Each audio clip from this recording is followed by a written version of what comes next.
Good morning, this is the Agribusiness Report. I'm Brandon Blue. This year you'll see almost 300 vendors at the Saturday downtown farmers markets in Des Moines. There will be no shortage of fresh baked goods, eggs, meat, cheese, and of course produce. But what goes into getting that from the farm to the market?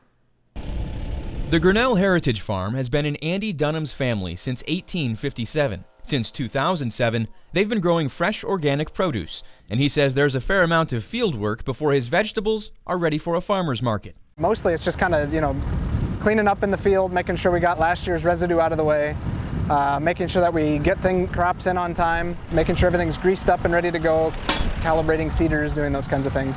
It's not quite the same scale as somebody that's trying to work on a 24 or 36 row corn planter, but our 3-row carrot seeder is not quite the same. It doesn't take as long. At farmers markets this time of year, Dunham says he'll have potted heirloom tomato plants, basil, and strawberries, along with overwintered carrots and parsnips from the walk-in cooler, and overwintered spinach from the field, along with asparagus. In all, the farm is 80 acres, with different vegetables in a different field everywhere you look. So here's an onion field that we just cultivated. Okay. And so that's about a ½ acre of onions. So I think we have 60,000 plants out right there. On Thursday, it was time to plant carrots, a major cash crop.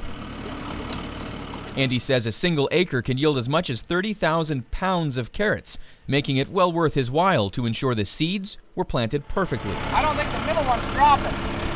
Stop. Some preparations for farmers markets actually started late last year as a cover crop. Dunham seeded this field with a mix of rye, along with a plant called hairy vetch. It's one of the best nitrogen fixers of the legumes, and some people say it'll fix anywhere from 120 to even up to 200 pounds of nitrogen to the acre per year if you allow it to get to that more mature stage. Once it's incorporated into the soil, Dunham says the vetch will provide all of the nitrogen needs for the crop of rutabagas he'll plant here later. In addition to the shares distributed through their year-long community-supported agriculture program, Dunham and his wife Melissa also vend at the weekly farmers markets in Des Moines and Iowa City, and every other Saturday at the Cedar Rapids Farmers Market.